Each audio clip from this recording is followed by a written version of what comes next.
día a Ron Aledo.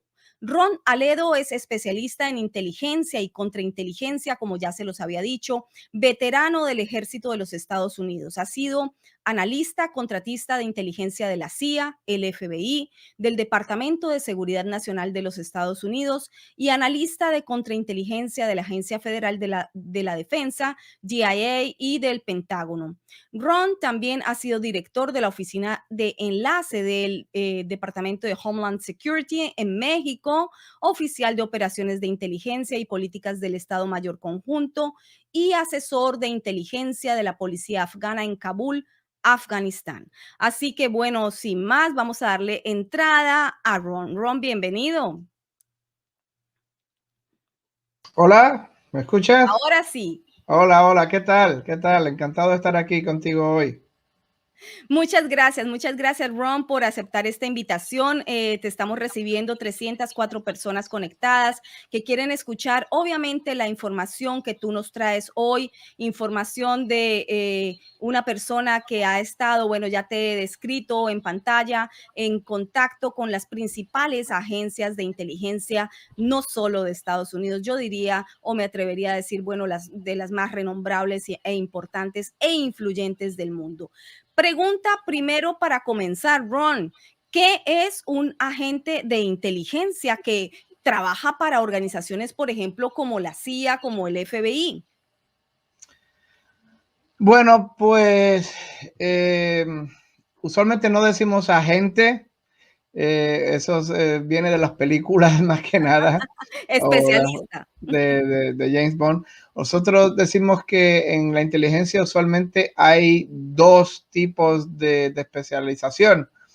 Una que es la del analista y otra que es la de operaciones, que nosotros también decimos Human Collector o obtenedor de inteligencia humana. Estoy hablando ya a nivel de la CIA, por ejemplo, del Mossad, de MI6. Estoy hablando de las grandes agencias. Cuando se dice agente, usualmente estamos hablando de un law enforcement agent. Estamos hablando de alguien que trabaja no para una agencia de inteligencia como tal per se, pero para una agencia como es la DEA, de Drug Enforcement Agency, o el mismo FBI, o la misma ATF, o la misma ICE, de Homeland Security. Estos son agentes, pero en la CIA no tenemos agentes. ¿Pero qué hacen básicamente una persona como tú, especialista en inteligencia? Tenemos o análisis o tenemos obtenedores, del famoso lo que se llama el espía como tal. Y yo, pues claro, yo en la DIA y en la CIA era contratista y era analista en las dos. Muy bien, entonces para dejarle claro a las personas que te están escuchando, los analistas lo que hacen es tomar la realidad que se vive en diversos países, normalmente en conflicto o no, porque puede que el conflicto no esté a la luz o a la vista del ciudadano común, pero realmente siempre están operando estos especialistas en inteligencia para saber cómo se mueve lo que llamamos el realpolitik, digámoslo de alguna forma, ¿verdad?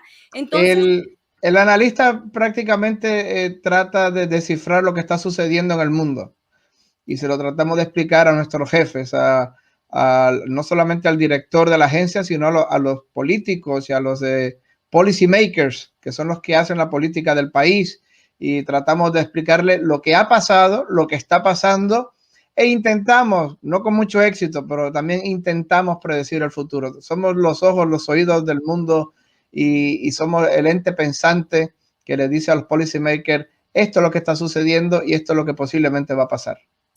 Ahora, Ron, vamos a entrar directamente en el plano de Colombia. Son 2 semanas de caos, de violencia, de saqueos, de disturbios, de una debida también manifestación que no se le puede negar al pueblo porque es un derecho absoluto manifestarse y pedir cambios en democracia. Pero las manifestaciones, siempre lo he dicho, siempre son válidas y siempre no son, digamos, cuestionables siempre y cuando no sean violentas. Entonces, según tu punto de vista, ¿qué está ocurriendo en Colombia? Mira, lo que está ocurriendo en Colombia, un país al que quiero muchísimo, un país donde estuve trabajando, donde yo fui también parte de Plan Colombia. viví en Bogotá, casi rolos, por decirlo de alguna manera. Lo que está pasando en Colombia, desgraciadamente, es lo que hace la izquierda internacional, organizada, metódicamente, fríamente calculada, con un modus operandi ya determinado. Y eso es lo que está pasando en Colombia, eso es lo que pasó en Chile y eso es lo que va a pasar en cualquier sitio, especialmente en sitios donde gobierna la derecha, donde hay gobiernos conservadores o derechistas o centroderechistas que no comulgan con los dogmas marxistas, comunistas, que no se alinean con Puebla ni con Sao Paulo, ni toman órdenes de La Habana.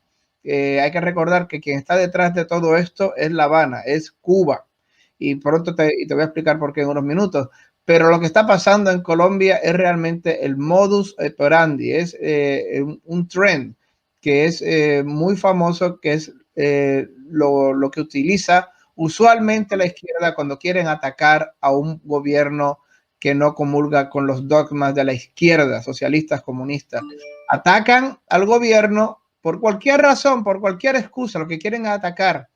Utilizan como peón, utilizan como carne de cañón a sus huestes, a sus milicias urbanas, que son en realidad en estos países más que nada, son sus estudiantes universitarios con el cerebro lavado, los utilizan y los sueltan para que creen estos disturbios con un solo propósito, no solamente para crear el caos, para crear el declive de la economía, para crear que se cierren las tiendas y todo este desorden, pero más que nada como arma de propaganda, porque cualquier cosa que haga la policía, cualquier cosa que haga el gobierno, cualquier cosa que haga el ejército, ya sea que les vayan a dar un garrote o que les vayan a tirar flores, cualquier cosa que haga la policía, ellos rápido, ¡ay, ven! Nos están atacando, nos están matando, nos están masacrando, son fascistas, son un gobierno autoritario. Es pura propaganda, independientemente de lo que haga el gobierno. Así los trate mal o los trate con flores y besos,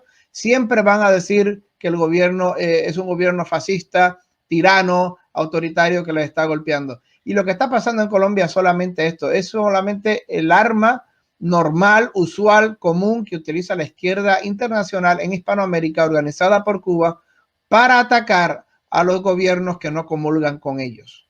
Pero Ron, esa explicación que nos acabas de dar también es muy cuestionada por un grupo muy grande de población, incluso de senadores, de líderes políticos, que dicen que este cuento del castrochavismo es solamente una historia que está en la cabeza de los ultraderechistas. Y también, bueno, vamos a aclarar primero ese punto. ¿Qué piensas tú con respecto a eso? ¿Es un cuento o no es un cuento? Porque yo llevo siguiendo este triángulo geopolítico de Cuba, Venezuela y Colombia desde hace muchos años y llevo advirtiendo lo que yo encuentro en mis indagaciones periodísticas y también he tenido que sufrir pues la crítica mordaz y brutal de aquellos que se dicen llamar de izquierda o creen que son propietarios de los derechos humanos. ¿Qué piensas tú? ¿Es real ese triángulo de incidencia tan real o no lo es, o de repente estamos dejando por fuera algún elemento muy importante que está incidiendo en este tipo de distorsión o de construcción de la democracia? Mira, esto es lo que está pasando. Y se tiene que entender, y de hecho hay que entenderlo no como la punta del iceberg, no como lo que ha pasado en el último año, en los últimos 2 años, o lo que está pasando en los últimos meses. No se puede analizar así. Hay que ver la big picture, como decimos. Hay que ver Plano a general. nivel macro. Y hay que entender la historia, el origen, el fundamento de lo que está sucediendo. Y lo voy a decir muy rápido. Y al que quiera aprender más de este tema, yo les recomiendo que vayan a ciauniversity.gov. La CIA de CIA tiene una página abierta que cualquier persona puede llegar a ella por Google, que se llama The CIA University, la Universidad de CIA, que tiene cientos y cientos y hasta miles de documentos desclasificados que eran secretos en su época, pero que ya no, y ahora son accesibles, están en la internet. Ujú. CIA University. También puede ir a fast.org, perdón, fas.org, the Federation of American Scientists. Tienen cientos y cientos y miles de documentos también que eran clasificados en su momento, pero ahora son open source, ahora son disponibles. Y también el Congreso de los Estados Unidos tiene decenas de muy buenos papeles con documentos oficiales recogidos por las agencias de inteligencia, por las agencias militares, que explican todo esto que voy a decir ahora. O sea que no me crean a mí, vayan a esas fuentes, pasen un tiempo estudiando esas fuentes que le acabo de mencionar, y todo lo que les voy a explicar en estos minutos, en el próximo minuto, lo podrán leer ahí con muchísima bibliografía, con muchísimas pruebas, con muchísima evidencia. Cuba, Sigue, por favor, Ron. Cuba era la punta de lanza de la Unión Soviética para conquistar Hispanoamérica. Punto. Estoy hablando de los 70, estoy hablando de los 80. Cuba era el instrumento de la Unión Soviética comunista, de la KGB, para conquistar todo el continente. Y Cuba era buenísimo, buenísimo, buenísimo haciéndolo. El servicio de inteligencia cubano son de los mejores del mundo, eran y siguen siendo de los mejores del mundo, por su experiencia, por su tenacidad, por sus estrategias, la maestría con que utilizan la propaganda, etcétera. Y en los 80, en los 70 y en los 80, Cuba utilizaba el dinero de la Unión Soviética para promover el marxismo por toda Hispanoamérica con las armas. En Chile, cuando ganó Allende, la embajada cubana no era una embajada, era un cuartel militar con miles y miles y miles y decenas de miles de armas para hacer el terrorismo, para darle suministros a las guerrillas urbanas comunistas de Allende. Lo mismo en Argentina, el movimiento izquierda revolucionario, lo mismo todas las guerrillas en Sudamérica, lo mismo Sendero Luminoso, lo mismo la FARC, lo mismo la ELN, lo mismo el Farabundo Martí, lo mismo los sandinistas. Toda Hispanoamérica era realmente a punto de explotar gracias a la influencia cubana que estaba organizando, que estaba adiestrando, que estaba promoviendo esta guerrilla, este terrorismo. ¿Qué pasa? Cuando se acaba la Unión Soviética, Cuba entra en una crisis y se congela toda esta actividad porque ya no tienen dinero, ya no tienen las armas rusas, soviéticas, ya no pueden hacer esto. Pero para desgracia del mundo y para beneficio de Cuba, viene Chávez al poder y les empieza otra vez a volver a encender la maquinaria que estaba apagada, la maquinaria que estaba dormida porque no tenían recursos, tenían una crisis gigantesca. Y empieza Chávez a inyectarle petrodólares. Y son precisamente los cubanos los que mantienen a Chávez en el poder. Y son los cubanos los que hacen esta guardia petrolera hoy día manteniendo a Maduro en el poder. ¿Y qué hacen? Pues mira, vuelven, después de unos cuantos años de descanso, vuelven a las andadas a hacer lo mismo que hacían en los 80. Pero ahora, a diferente de los 70 y los 80, cuando lo hacían con armas, con guerrillas, a tiros, con bombas, con explosivos, ahora lo hacen con propaganda. Ahora lo que hacen es que organizan Sao Paulo y Puebla y organizan todos estos mecanismos, utilizan su brazo de propaganda, de brainwashing, de lavado de cerebro y prensa latina y Gramna, y empiezan y a todos sus intelectuales izquierdistas en las universidades y a los poetas, la poesía latinoamericana y la novela latinoamericana, en los movimientos indígenas y Chiapas, y utilizan todos estos movimientos que solamente son una expresión de lavado de cerebro para conquistar, no por las armas como antes, pero para conquistar con el lavado de cerebro, con la propaganda. ¿Qué pasa? Que empiezan a tener gran éxito, y se demuestra con las elecciones, con el populismo de izquierda, no solamente en Venezuela, pero sino que se va expandiendo a Nicaragua y a Ecuador y a la misma Argentina, un poco modificado también llega a Argentina con Kirchner, y empiezan a mover todo esto por toda Hispanoamérica. Y ahora mismo lo que tenemos es que con el dinero de los venezolanos, que antes eran petrodólares, ahora más que nada es el narcotráfico del Cartel del Sol, porque recuerden, la Guardia Nacional venezolana y el ejército venezolano tomó muchísimo del negocio que antes hacía la FARC, porque fue la FARC quien sustituyó a los grandes carteles, al cartel de Cali, al cartel de Medellín, a los grandes carteles colombianos. Fue la FARC quien tomó el negocio y después poco a poco se lo fue pasando al ejército venezolano. Por eso es que el Departamento de Justicia de Estados Unidos hace un año atrás le hizo cargos a Maduro por narcotráfico, precisamente por todo esto que estoy explicando.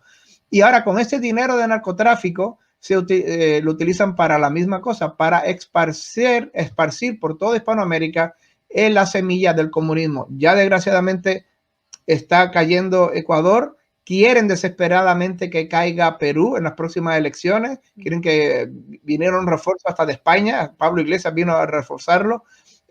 Fueron los que crearon los riots, los disturbios en Chile, y ahora están detrás de la gran joya.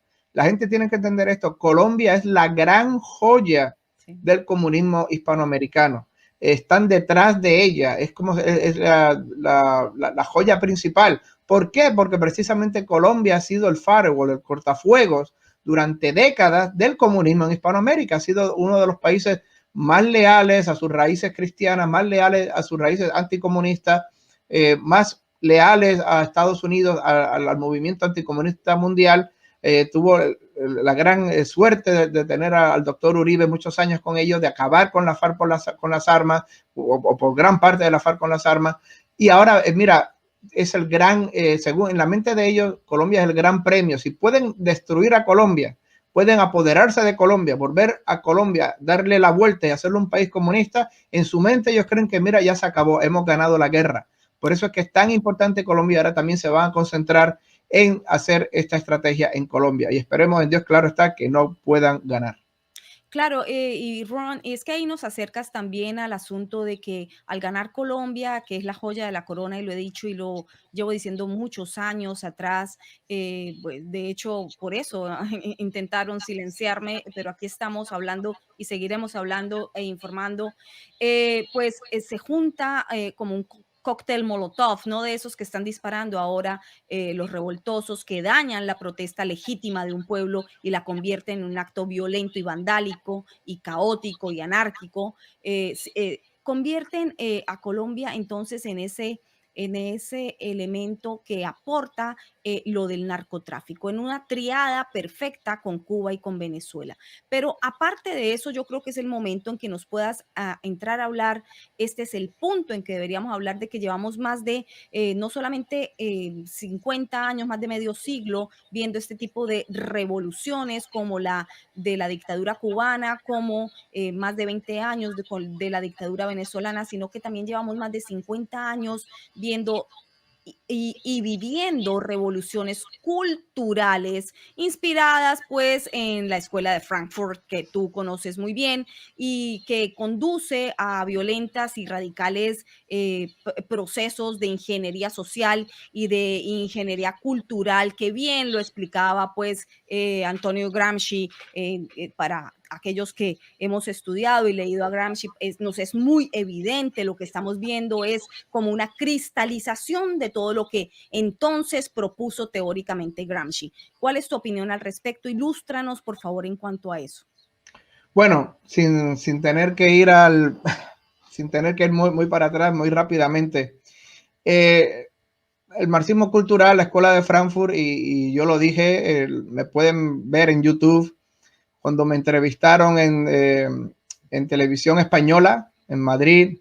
Ron, ¿qué crees? ¿Cómo llamarías a esta victoria de Frankfurt? Perdón, a esta victoria de Trump, que vino inmediatamente después del Brexit en Inglaterra. Y lo primero que dije, lo pueden ver en YouTube, se derrumba la escuela de Frankfurt. Esa fue mi primera reacción. Y les voy a explicar, y mucha gente ni entendía de lo que yo estaba hablando. Claro, mucha gente, ¿de qué habla? Una escuela en Frankfurt. No, miren, les voy a explicar muy rápidamente porque tampoco los quiero aburrir. Pero miren, esto es lo que sucedió. Para la Primera Guerra Mundial, los comunistas del mundo pensaban que lo que pasó en Rusia iba a pasar en todos los países de Europa, por lo menos. En Inglaterra y en Italia y en Francia y en España y en Bélgica y en Holanda, que iba a haber una gran revolución por todo como una cadena de dominó, que en unos meses toda Europa iba a caer. Y realmente no pasó así. Pasó en Rusia, por muchas razones en específico, y pasó en el sur de Alemania, cuando se acabó la Primera Guerra Mundial. Pasó en Bayern, en Baviera, una revolución, pero que fue también aplastada. Gracias a Dios fue aplastada rápidamente. Pero no hubo esta cadena de super revoluciones por todo el continente, por todo el mundo, no pasó. Y entonces los comunistas se reunieron en el año 23 en Frankfurt, Alemania, y crearon un instituto de estudios culturales y sociales de corte de ultraizquierda, de corte completamente marxista, comunista. Y llegaron a la conclusión que una de las razones por las que no había triunfado tanto la revolución espontánea que ellos esperaban durante la Primera Guerra Mundial era que los obreros en estos países estaban muy vacunados, por decirlo de alguna manera, contra el marxismo como tal, porque el marxismo no solamente les decía, mira, vas a ganar más dinero o tienes que tener justicia social. El marxismo les decía que no había Dios, les decía que la patria era una construcción imaginaria, les decía que la propiedad privada no existía. Les influía demasiadas ideas en contra de su rey, de su historia, de su gobierno, de su patriotismo, de su religión, que los mismos obreros no entendían. Y entonces la gente de la escuela de Frankfurt, estoy hablando Marcuse más que nada, el autor de Eros y Civilización, Fromm, Benjamin, Adorno, todos estos intelectuales comunistas. Lukács, Benjamin, Adorno, Marcuse, Fromm, exacto, toda la escuela Llegaron del Gestapo del pensamiento. Exacto, llegaron a la conclusión, mira, para que la revolución venga y se haga más rápido, tenemos que cambiar la cultura, tenemos que cambiar la educación, tenemos que cambiar la manera en que el obrero piensa y para hacerlo tenemos que darle la vuelta a la tortilla. En vez de ser orgullosos de ser españoles, tenemos que estar avergonzados de ser españoles. En vez de ser orgullosos de ser británicos, tenemos que estar avergonzados de ser británicos. En vez de ser patriotas, mira, me apesta mi país. En vez de creer en Dios, pues mira, ahora somos ateos. En vez de creer que el hombre tiene que ser fuerte y salir a trabajar y la mujer tiene que cuidar de la familia, los hijos, pues no, pues que la mujer que no tenga hijos, el hombre que se quede en casa, el hombre que pueda ser femenino y la mujer masculina, y vamos a darle la vuelta a la tortilla y vamos a destruir la familia y vamos a destruir. Y eso fue precisamente lo que ellos llegaron a la conclusión, para que eso decían ellos, esa contracultura, y eso lo escribió muy bien Marcuse en Héroe de Civilización, iba a facilitar la revolución, iba a acabar con esa vacuna, con esos cortafuegos por la cual la revolución no había llegado a su triunfo. Pero la cosa no le fue muy bien, porque entonces vino la Gran Depresión, el 29, los años 30, después vino la Segunda Guerra Mundial y la revolución cultural se tuvo que detener. Se congeló durante décadas hasta que vino una nueva generación de jóvenes que no habían vivido la Gran Depresión, que no habían vivido la Segunda Guerra Mundial y que eran virgencitos, que eran, por decirlo de alguna manera, eran terrenos fértiles en sus mentes para que esta propaganda se apoderara de ellos. Y eso fue en los 60. De ahí vienen todas las revoluciones, la sexual y la femenina y la cultural de los 60. De ahí viene el hipismo, de ahí viene la sociedad que no produce, la sociedad que rechaza el capitalismo, la sociedad que rechaza a Dios, que rechaza la estructura, las comunas hippies, no hagan la guerra pero hace el amor, pero en realidad lo que querían decir era deja que los comunistas gobiernen el mundo y no le hagan la guerra a los comunistas. Esa revolución explota en los 60 y desgraciadamente llega hasta nuestros días. Por eso ustedes ven que los comunistas hoy día están fusionados, tanto el comunista clásico, el comunista basado en Marx puro y duro, se ha fusionado en su mente con el marxismo cultural de los 60, que viene de la escuela de Frankfurt de los 20. Y por eso ven que los comunistas no solamente ya defienden al obrero, el proletariado, etcétera, luchar contra los ricos, luchar contra las empresas. Ahora también luchan por los derechos de los homosexuales y de las mujeres y de los lesbianos y de las lesbianas y de los transgéneros, y luchan por el ambiente, y comer carne es un genocidio y hay que proteger a los pollos y hay que, etcétera, etcétera, etcétera. Todo en una, lo han fusionado en sus mentes, porque tanto el marxismo original económico se ha fusionado con el cultural y han hecho un solo ente. Y por eso ustedes ven que todos los comunistas del mundo defienden hoy al unísono tanto una idea como la otra. Y eso es lo que ha facilitado precisamente hasta nuestros días que los más jóvenes, los más idealistas, los más energéticos, los veinteañeros y los de 19, los de 20, los de 18 en las universidades son usualmente la punta de lanza, que ya están con el cerebro lavado, que han sido adoctrinados.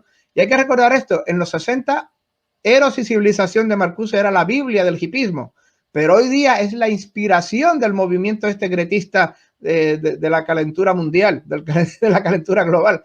Los radical ecologistas hoy toman inspiración del mismo libro de Marcuse, uno de los padres de la escuela de Frankfurt, de Eros y Civilización. Claro. Y eso lo vemos hoy reflejado, y desgraciadamente la punta de lanza, desgraciadamente los que más presas fáciles a estas ideas son los jóvenes, son la gente de los universitarios, ya no es el obrero cuarentón o cincuentón de una fábrica en la ciudad, son los jóvenes los que toman estas ideas, y son los jóvenes, y lo vemos aquí en Estados Unidos también, los que utilizan precisamente la conspiración cubana de Puebla, de Sao Paulo, para promover su revolución, una revolución que ahora lo hacen no por las balas, no con los tiros, no con las bombas como en los 70, los 80, pero con la propaganda y, si es necesario, con los disturbios urbanos como estamos viendo en Colombia. Porque los disturbios, si bien lo has dicho tú, has nombrado cantidad de elementos que no quise interrumpirte para que la gente pueda escuchar tu disertación. 478 personas escuchándote, Ron. Agradecemos a los que están presentes, 8:47 de la noche en la costa este de los Estados Unidos. Y no te quise interrumpir para que escucharan toda tu disertación como experto, y agradeciéndote nuevamente que estés aquí acompañándonos, porque obviamente estabas hablando, bueno, vamos a nombrar dos puntos, digamos, factuales, cardinales de lo que has dicho. Uno, la revolución cultural, que es lo que se está cristalizando con gran éxito hoy en día, es ideológica y toma muchos años en consolidarse. Eso lo dijo, lo dijeron toda la escuela de Frankfurt, para no nombrar solamente a Benjamín, a Adorno, a Marcuse. Todos ellos estipularon esto, que iba a tomar mucho tiempo, y eso es lo que han hecho durante todos estos años, digamos, medio siglo para atrás. Ha comenzado fuertemente toda esta revolución cultural, porque obviamente dentro de lo que era básicamente el marxismo cultural, los valores se convierten en antivalores, y eso es lo que ya estamos viviendo hoy, y convirtiendo también las sociedades, como yo siempre he hablado en este canal, en sociedades atomizadas, en pequeños grupúsculos, para dividirlas, para minimizarlas, para tener manipulados estas pequeñas células de grupos súper divididos, redivididos, subdivididos en L, G, T, B, X, Q, K, Y, no, las feministas, los no sé qué, son cuestiones divisorias que te las hacen pasar como derechos que no son derechos, sino sencillamente merma en el poderío de un pueblo unido. Y se convierten entonces las personas que no están de acuerdo o que piensan de una manera crítica y cuestionan este nuevo ordenamiento o desordenamiento cultural y social, entonces se convierten en instigadoras, en personas que odian, en personas que son racistas, en personas, y les ponen todos los epítetos de todas las fobias posibles, ¿no? Por eso vemos tanto hoy en día la palabra nazi, nazista, ultraderechista, nacionalista, cuando todos sabemos de dónde viene el nazismo, ¿no? Tú lo vas a poder explicar mejor. Tenemos muy buenas inquietudes en el chat. Y, por ejemplo, ¿tú qué piensas? Yo quiero buscar, no hacer la pregunta yo, sino que hable la gente, prefiero, pero por la línea que te estoy hablando acerca del marxismo cultural y de la revolución cultural y todo esto, eso es lo que estamos viendo cristalizado, porque es que hay paralelos muy, muy, muy semejantes entre Chile, Colombia, Ecuador. ¿Cuáles paralelos tú, como especialista en inteligencia y contrainteligencia, viste tú en estas revueltas? Bueno, es que son paralelos, sí, pero hay que entender que son completamente planificados, fríamente calculados, fríamente ejecutados. No es un fenómeno que sucedió en Chile, no Mm. es aislado, no es un fenómeno que está sucediendo en Colombia aislado, no es un fenómeno que puede suceder en Ecuador aislado o que puede suceder en Argentina aislado o que sucedió en Barcelona hace unos 3 años atrás, Claro. durante la supuesta independencia. No son elementos aislados. Todos los elementos están fríamente calculados y organizados por la misma cabeza. Son como 10 patas de una misma araña. Eso hay que entenderlo. Sí, son diferentes áreas geográficas, obviamente, diferentes países, pero están organizados con la misma persona que organiza un disturbio en un país, es la misma persona, el mismo grupo de personas por lo menos que lo organizan el otro. Y tiene nombre y apellido, el Servicio de Inteligencia Cubano, que son los mejores. Y cualquier país, cualquier que quiera defenderse de estas revoluciones, de estos ataques de propaganda, se va a dar cuenta que detrás y escondido, muy bien escondido, no están visibles, pero detrás del grupo universitario y del grupo revolucionario joven y del grupo obrero, del grupo tal, quien está detrás organizándolo, quien está dándoles direcciones, es siempre un agente cubano detrás de ellos que ha llegado ahí gracias al dinero venezolano. Anteriormente petrodólares, hoy día narcodólares que le da el gobierno venezolano. ¿Qué es Tú lo que tienes hacen? tienes una pregunta, Ron, antes de que Sí. sigas allí, porque sé que vamos por la misma línea. Dice John F. Isabel, pregúntale por favor al señor Ron cómo Colombia puede combatir esta grave amenaza de la izquierda y el globalismo.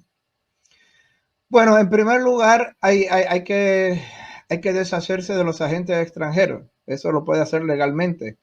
Tú estás aquí de turista, no estás aquí para organizar actividades delictivas, ni actividades que van contra el gobierno, ni para incitar una rebelión contra el gobierno. Esos agentes tienen que ser identificados y expulsados del país. Eso en primer lugar.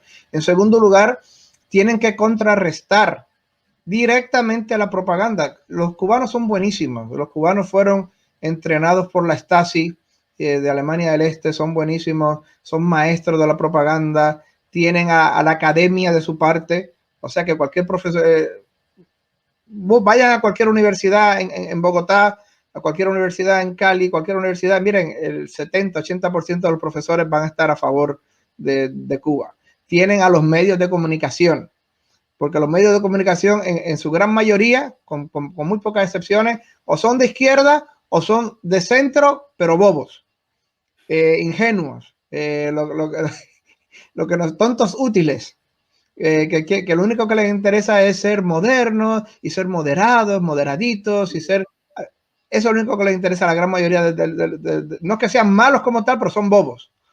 Entonces, pues está la prensa que es mala como tal y la prensa que es boba como tal. Entonces queda solamente un pequeño reducto de prensa que en realidad entiende. El gobierno tiene que darle una voz a ese reducto de prensa, tiene que ser muy claro. Mira, estos no están combatiendo aquí ninguna reforma fiscal. Son agentes de la extrema izquierda, son agentes. Y no importa que los policías les den con un garrote o les den con flores, como quiera, siempre al otro día va a decir, la policía es brutal, la policía nos está matando, porque ese es el truco, eso es lo que ellos quieren proyectar a Europa, eso es lo que ellos quieren proyectar a Estados Unidos, eso es lo que ellos quieren proyectar al mundo. Qué malo es el gobierno de derecha, cómo nos mata, cómo nos tortura, cómo nos asesina, son fascistas. Oye, pero le estaban dando con flores a la policía. No importa, las flores estaban envenenadas. Se van a inventar cualquier cosa. Porque Pero son Ron, de la mentira. también es cierto que también ha habido abusos policiales y también ha habido, digamos, extralimitaciones en lo que debe hacer la autoridad. Eso tampoco se puede desconocer. Hay una pregunta aquí súper interesante, tú que conoces bien Colombia y que has vivido en Colombia, Octavio Gamboa Moya dice, ¿y quién dio la orden al ejército colombiano de hacer los falsos positivos en junta con los paramilitares? Están hablando, obviamente, de todas estas imputaciones que se le han hecho al expresidente Uribe, que tú conoces bien, que tú conoces Colombia, has participado también en cuestiones del Plan Colombia. ¿Conoces algo en relación a esta temática que nos puedas aportar? Sí, Trump se metió con los rusos para robar los emails de Hillary Clinton. Todo el mundo habló lo mismo. Y al final, ¿qué pasó? Nada, era puro cuento, puro hoax, era una pura fábula. Miren, la izquierda no se va a detener en cualquier mentira, cualquier difamación, cualquier cosa lo van a sacar de contexto. Eso lo tienen que entender. Y por más mínimo que sea, por más pequeña que sea, por más un milímetro, esa cosa es lo que se va a agarrar la izquierda y la prensa que está a su servicio y los políticos que están a su servicio y la academia que está a su servicio, lo va a aumentar, digamos, unas 5, 10,000, 15,000 veces de tamaño. O sea que la pulguita que está delante de ustedes la van a hacer parecer una ballena azul. Eso es lo que sucede, no solamente con lo de Trump y la fábula de Russiagate, pero cualquier cosa que un gobierno de derecha haga lo van a sacar de proporción, lo van a estirar, la narrativa la van a sacar de contexto. Que si sale la señora, pero fulanito de tal, en Chile me mataron a mi hijo y con la foto de su hijo, muy bonito, sí. Mira, esa foto estaba recortada. Esta es la foto de la cara de su hijo, pero la foto original era la cara de su hijo y la ametralladora que tenía. Le han quitado la ametralladora, se han dejado solamente la cara. Eso es la narrativa falsa de la prensa. Miren, no es que no haya aquí o allá que la policía se extralimite, le dé un garrote a uno, que mira, que esta persona tenga que ir al hospital. No es eso, es que una cosa es lo que sucede aquí o allá, que no es un, como decimos, un trend, no es una trend, I don't know how to say it, no es eh, Bueno, una tendencia, una una tendencia evidencia. oficial o una Oh, tendencia ordenada por el gobierno. Son cosas accidentales, anomalías que pasan obviamente cuando tiene a decenas de miles de personas aquí, a decenas y a miles de policías aquí, y se están intercambiando fuego y ladrillazos y garrotes y balas de goma, pues obviamente siempre va a haber heridos y hay montones de heridos más también en la policía. Pero eso lo va a coger la prensa y lo va a sacar de contexto. Es una cuestión sistemática, es una tendencia global organizada del gobierno para torturar a las pobres chicas, para mandarlos al hospital. Eso es lo que quieren hacer. Y obviamente nunca van a enseñar ni las botellas, ni los cócteles Molotov, ni las piedras, ni los ladrillos, ni los tubos de acero que estaban utilizando los estudiantes, pobres estudiantes desarmados, que de nuevo son la milicia urbana de la fuerza de inteligencia. Hay que entender, hay que separar lo que es ficción y lo que es cierto. Y también yo entiendo, porque yo estuve en Colombia, que la gran prioridad, no solamente de Uribe, de cualquier gobierno que hubiera estado allí a principios de los años 2000 en Colombia, no eran las autodefensas, que por su nombre lo dice, estaban defendiendo a los intereses económicos de los ganaderos, etcétera. Era la guerrilla comunista marxista de 18,000 bien armados, hombres bien armados, que estaban hasta las narices de dinero con el narcotráfico, que estaban inundando de drogas a Estados Unidos, que estaban haciendo, que tenían su propio país, de hecho, dentro de Colombia, un país autónomo, y que no tenían ninguna gana de hacer ninguna paz ni antes ni después. El comunista no quiere paz, el comunista lo único que quiere es ganar todo el poder y no se parará hasta conseguirlo. Cualquier acuerdo de paz es solamente una pausa. Cualquier acuerdo de paz es solamente un respiro porque están perdiendo. Es solamente un cambio de estrategia momentario y temporal. Está en su ideología comunista, ganar todo el poder, no detenerse hasta que lo conquisten todo y en todos sitios. Eso es lo que la gente en Colombia tiene que enterarse.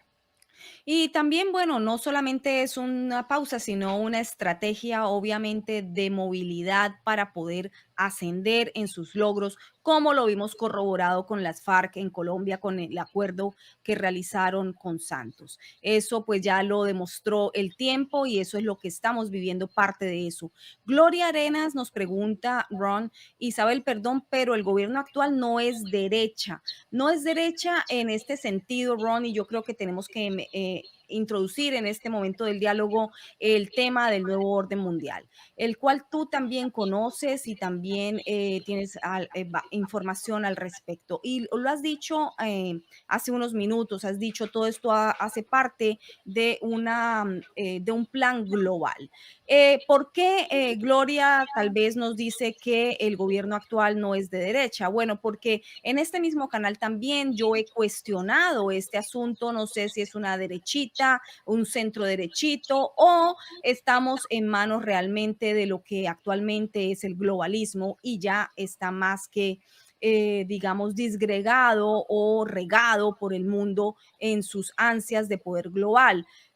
Sabemos que el actual presidente de Colombia está siempre ligado o ha estado siempre ligado a, bueno, a la línea de pensamiento de George Soros. ¿Qué piensas tú al respecto? ¿Sí, no, vamos bien por allí en el análisis o no? Porque también tenemos que recordar que en este mismo año y les mostraba en la transmisión de anterior a esta, la de la semana pasada, que Duque estaba de la mano del director del Foro Económico Mundial y se va a hacer en Colombia incluso el Foro Económico Mundial este año. Con esos elementos en juego allí, ¿qué te indica a ti? ¿Qué piensas tú? ¿Si hay derecha, no hay derecha? ¿Está vendido al globalismo? ¿Sí, no? ¿Cómo lo ves? Bueno, desgraciadamente, y lo digo desgraciadamente, no hay muchos gobiernos en el mundo, con la excepción de Hungría, con la excepción de Vox en España, con la excepción de Orbán en Hungría, de Vox en España, de Bolsonaro. Bolsonaro en Brasil, perdón. Sí, Y y Trump, gracias, Ron, te agradecemos por además estar hablándonos en español. Muchas no, claro. gracias. Y también Trump en Estados Unidos. No son tantos las personas que tienen la determinación, el coraje, la bravura, de decirlo así, de simplemente abandonar todo, toda máscara o todo maquillaje de moderadismo, por decirlo de alguna manera. Y voy a recomendar a todo el mundo, a todos los lectores que están aquí hoy día, que por favor, cuando acaben aquí, vayan a Google y vean dos artículos les voy a dar. Uno es de Juan Manuel de Prada, uno de los mejores escritores de España, que se llama Moderaditos. Vayan a Google y busquen Juan Manuel de Prada, Moderaditos. También les recomiendo otro de mis artículos que se llama Los enemigos de Trump. Ese lo escribí yo, pero tomé muchísimo de Juan Manuel de Prada y también tomé muchísimo de un matemático, economista, filósofo genial, Nassim Nicolás Taleb, de Líbano. Tomé varios de esos artículos. Vayan y vean esos dos artículos, Moderaditos de Juan Manuel de Prada, y vayan y vean Los enemigos de Trump, que lo escribí yo. Lo pueden poner Ron Aledo, Los enemigos de Trump. Miren, no hay muchos políticos en el mundo que tengan la fuerza, ni la fuerza de voluntad, ni el coraje, ni la determinación de quitarse ese maquillaje, esa máscara de moderaditos. Trump, Orbán, Vox en España son la excepción, ¿vale? ¿Qué pasa? Que mucha gente que llega con buenas ideas, o por lo menos con ideas suficientemente buenas, good enough, como nosotros decimos, good enough, para contrarrestar la propaganda comunista, usualmente una vez que llegan al poder, usualmente tratan de acomodarse, tratan de moldearse a la opinión pública, tratan de moldearse a la opinión internacional, en sus relaciones internacionales, tratan de dar una imagen de moderadito, de centrista, de talibán del centro, como dice el gran Pat Buchanan. Tratan de reflejar una imagen de centro, porque así creen que les va a llegar más oportunidad económica, que no los van a sancionar, que no los van a, se van a ganar una especie de tregua con la prensa internacional y con CNN, y una especie de tregua con Univisión, y una especie de tregua con tal y cadena y con Televisa, que van a ser más respetados y van a ser más tranquilos si se mueven al centro y se moderan un poquito, como dice Juan Manuel de Prada, y se convierten en moderaditos.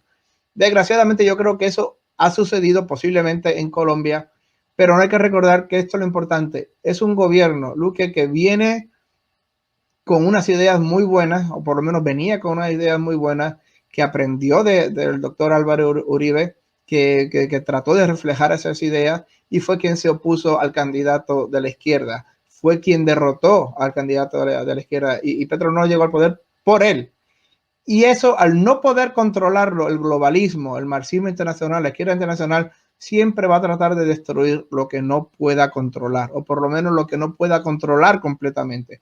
Y este gobierno actual es algo que ellos no pueden controlar completamente, es algo que no va de la mano de ellos completamente.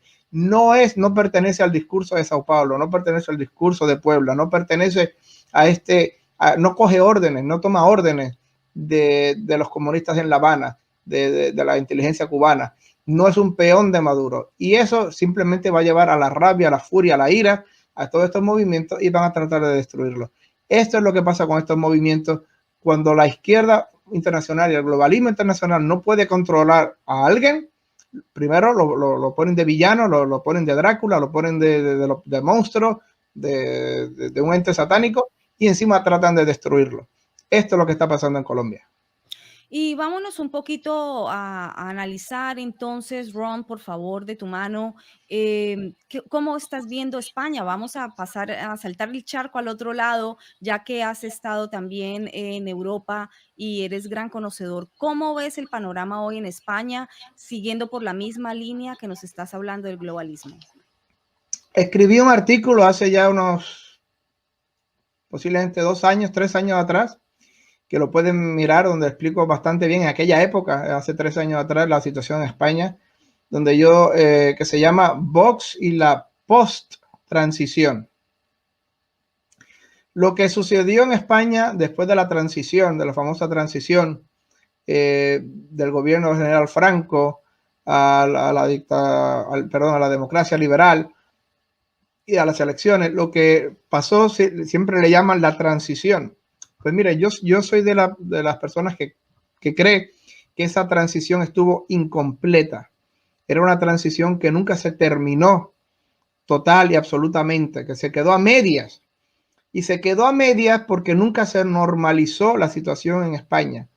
Había en España, desde los años, desde finales de los 70, especialmente desde el 81, que hubo un intento de golpe de Estado, hubo en España una fiebre, por decirlo así, un frenesí por rechazar todo lo que fuera de derecha, todo lo que fuera conservador, todo lo que fuera católico, todo lo que fuera religioso, todo lo que fuera patriótico. Se les prohibió, yo creo que con la excusa de ETA, de que lo va a matar ETA, pero me parece que es una excusa muy barata. Se les prohibió a los militares andar en la calle con el uniforme. Se trató de asociar de manera negativa todo lo que era patriótico, todo lo que era militar, todo lo que era conservador, derechista. Tú eres facha, tú eres facha.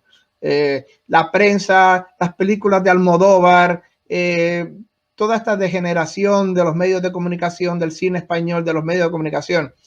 Y muchísimos políticos que supuestamente iban a defender, que supuestamente en teoría tenían algún núcleo patriótico, religioso, conservador. Pues miren, esos políticos completamente se volvieron mantequilla.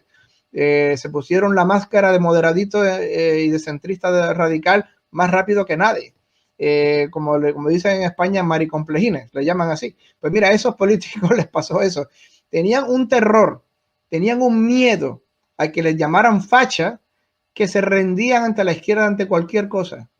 La izquierda cada 2 o 3 años le pedía tal cosa, les pedía tal cosa, y ellos al principio decían, no podemos hacer eso, no podemos, eso va en contra de nuestros valores, en contra de la patria española, eso no podemos hacerlo. Entonces venía la izquierda y le decía, bueno, si no nos los dan, sois fachas. Oh, no, facha, no me llames facha, por el amor de Dios. ¡Qué horror! Yo facha jamás en la vida, Dios me libre. Mira, te lo doy, lo que sea, con tal de que no me llames facha.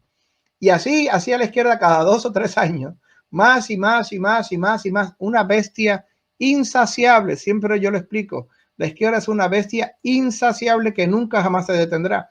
Y así durante 40 años, la supuesta derecha o centro derecha cediendo por cobardía.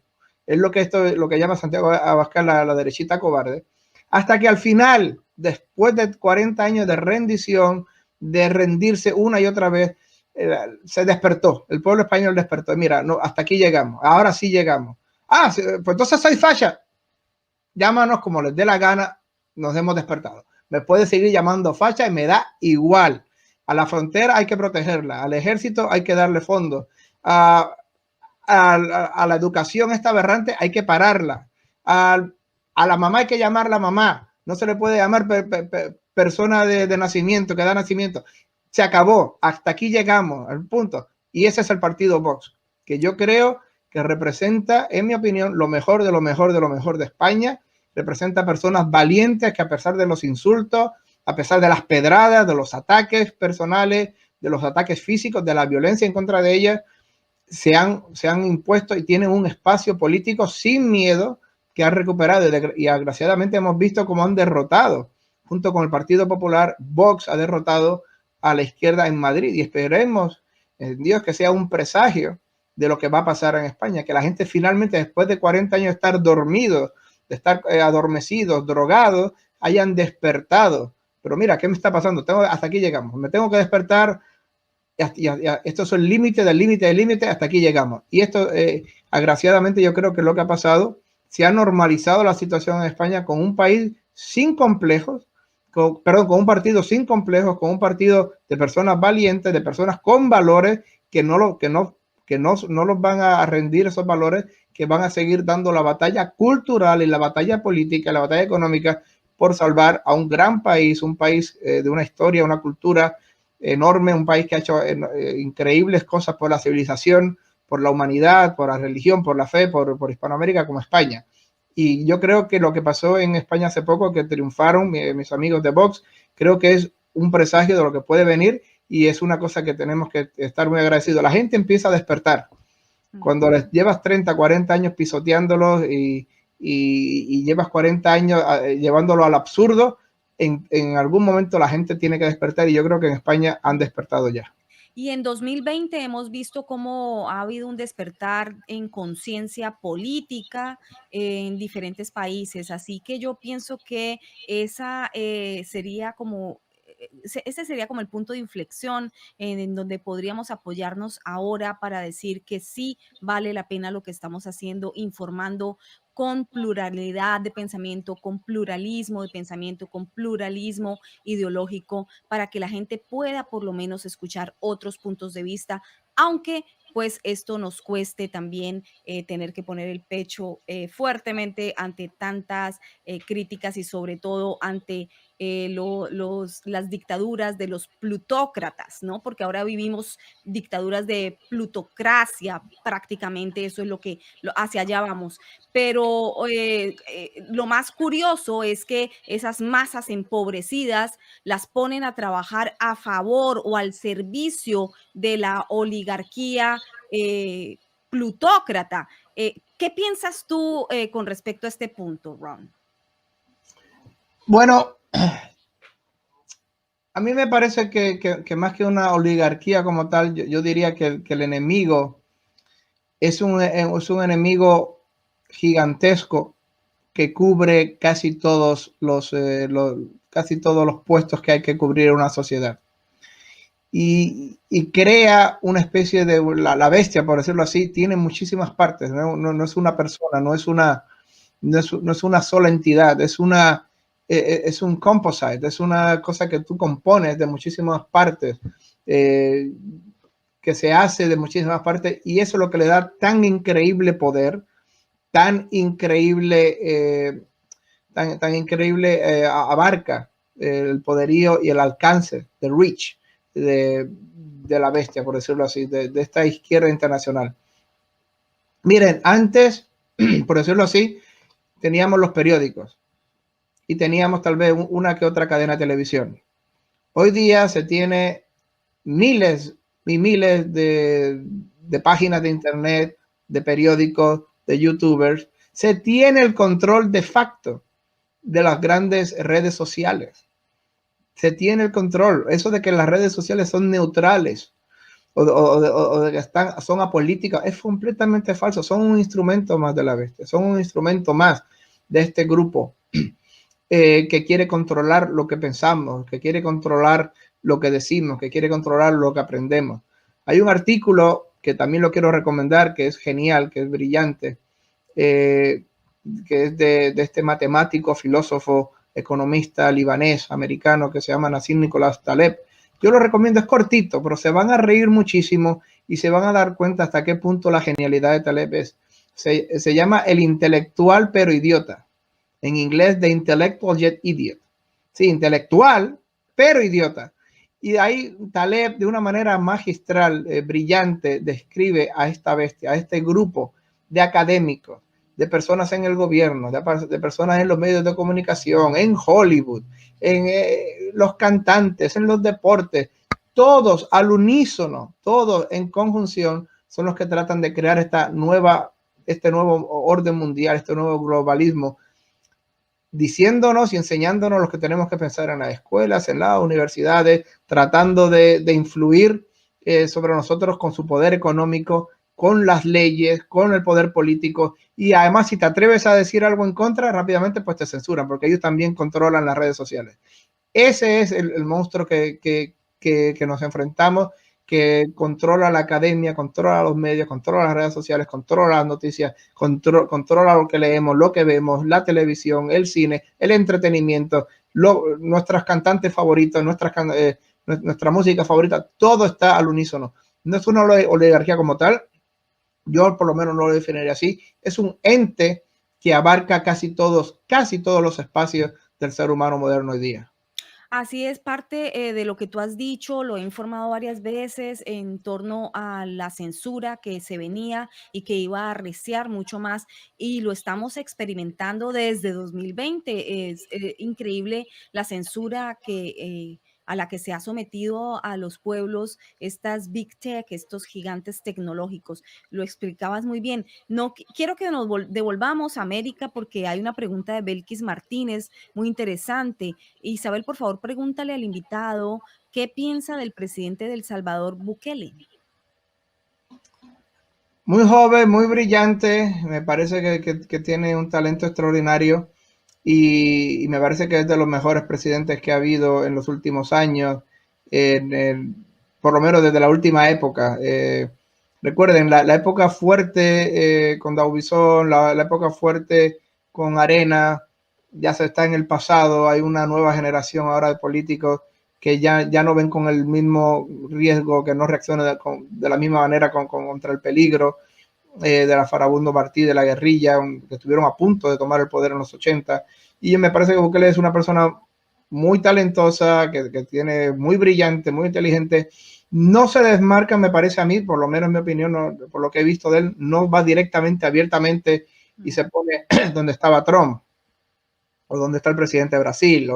No, se trata de ser más pragmático, más centrista, por decirlo así, pero aún así me parece que es muy brillante y tendría que ver en los próximos años que sus políticas sociales, económicas, donde si se desmarca más hacia un signo otro, pero me parece que él como personalmente es muy brillante, muchísima energía, muchísima juventud y hay que tener el ojo en El Salvador. Bueno, yo creo que vamos a tomar nomás un par de preguntas más y la vemos por aquí. A ver, Edilma Gómez, ¿y qué dices sobre Petro? No va a ir a ningún lado, no se ha rendido. Recuerden, es el hombre del ajedrez en Colombia. Es lo que yo repito, miren, los comunistas no se van a rendir, van a seguir una y otra vez, y créanme que Petro no ha abandonado su sueño de ser presidente, no ha abandonado su sueño de tomar el país, de hacer en todo Colombia lo que logró hacer desgraciadamente en Bogotá. No se va a ir, eso la gente lo tiene que entender. El comunismo es una bestia que no descansa, es insaciable. Nunca jamás, por más que le des, por más que trate de callarlo o apaciguarlo, se va a callar, se va a apaciguar, se va a detener. Siempre, siempre y en todo momento va a seguir sin parar. Créanme que Petro va a seguir y espero, él está esperando que todos estos disturbios pongan a Colombia como más o menos como un campo de concentración alemán de la Segunda Guerra Mundial, que todo el mundo sancione a Colombia, que rompan relaciones diplomáticas, que los ministros renuncien ahora por montones, que la CNN ponga a Duque como si fuera una especie de monstruo y que poco a poco se vaya derrumbando el gobierno y el sistema y la estructura legal y constitucional en Colombia, para entonces él venir, ahora me toca a mí, soy el salvador de la patria, vengo a salvar a Colombia para los obreros. Ese estoy seguro que es el plan de él, y no soy psíquico, pero soy analista, y ese es el plan de todos los comunistas. Petro no va a ir a ningún sitio, está esperando su momento, está al acecho como una piraña para llegar al poder. Estoy seguro que eso es lo que está planeando él y sus secuaces y sus coordinadores cubanos que lo están detrás de él. Bueno, hay muchísimos comentarios, he ido poniéndolos en pantalla para que ustedes se vayan leyendo. Saben que obviamente el chat siempre está abierto con decencia, con altura y con argumentos. He visto mensajes muy argumentados, 585 personas escuchándote hasta este momento, 9:21 de la noche, costa este de los Estados Unidos. Te agradecemos muchísimo, Ron, por haber estado aquí con nosotros, con tu conocimiento como especialista en inteligencia y contrainteligencia y sobre todo con la gran trayectoria que has tenido en las diversas pues organizaciones de inteligencia de los Estados Unidos y el conocimiento que tienes de Latinoamérica. Agradeciéndote una vez más también por haberte podido comunicar de manera perfecta con nosotros en español, así que estoy muy contenta. Bueno, hay muchas opiniones, muchas personas te han dejado mensajes, los he ido poniendo en pantalla. Te dejo en full pantalla para que des unas palabras finales. Por favor, me gustaría que las concentraras en vías de solución, consejos desde el punto de vista de un hombre dedicado a la inteligencia en organizaciones importantísimas como la CIA y el FBI.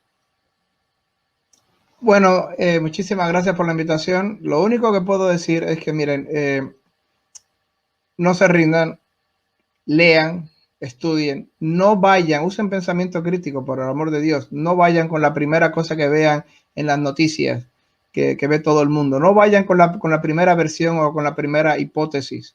Estudien, vean el punto de vista alternativo y se van a dar cuenta que en el 60-70% de los casos la primera narrativa que les dieron la prensa, que leyeron en el periódico, que el periodista bobo o malo, cualquiera de los dos, o porque la gran mayoría son o bobos o son malos, le dieron equivocada. Miren, usen pensamiento crítico y se van a dar cuenta no solamente que Trump no se burló del journalist, del periodista que era discapacitado, ni que conspiró con Rusia para robar los emails de Hillary Clinton y John Podesta.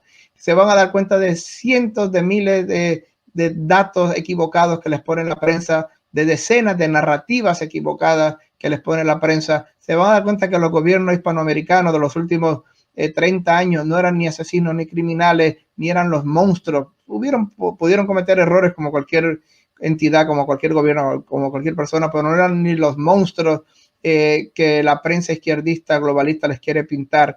No caigan en la trampa de que el comunismo es la única solución, de que el marxismo es la única solución. Miren, si por una razón Marx es famoso y si por una razón Marx tuvo éxito, no era porque fuera un genio, no era porque era un super genio que cambió el mundo y cambió la humanidad.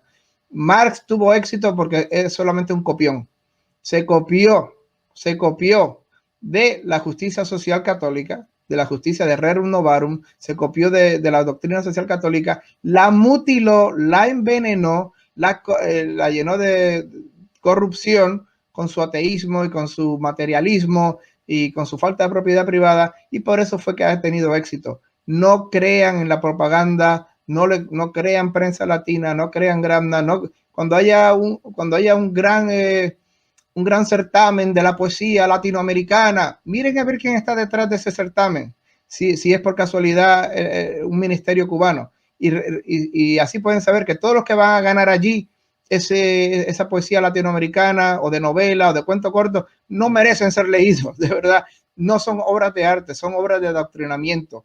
Usen pensamiento crítico, piensen por ustedes, vean a la otra alternativa, utilicen análisis de hipótesis, analysis of competing hypotheses. Utilize that para que puedan ver las hipótesis diferentes y se van a dar cuenta que así como Estados Unidos fue ahora brainwash, le lavaron el cerebro a Estados Unidos durante 4 años en odio satánico a Trump, y al final el Time lo aceptó. No se dejen ustedes engañar, no se dejen ustedes lavar el cerebro como pasó en Estados Unidos, que hubo prácticamente 4 o 5 años de lavado de cerebro global de operaciones psicológicas. Utilicen su mente, utilicen el pensamiento crítico y no dejen que gane el comunismo. Créanme, del comunismo nada bueno va a pasar, nada se va a sacar. Defiendan a Hispanoamérica porque ese es el deber de todos, defender a Hispanoamérica. Gracias. Muchísimas gracias, Ron. Muchísimas gracias por estar aquí, por acompañarnos este largo tiempo para darnos tus apreciaciones. Así que espero pronto tenerte de vuelta para explicar o ahondar en lo que es Europa del Este y Europa Occidental, que conoces muy bien. Lo dejamos ya para una próxima ocasión. El tiempo se alarga. 608 personas se despiden de ti escuchándote. Muchísimas gracias, Ron. Hasta luego. Gracias. Bye, bye. Bueno, muchísimas gracias a ustedes los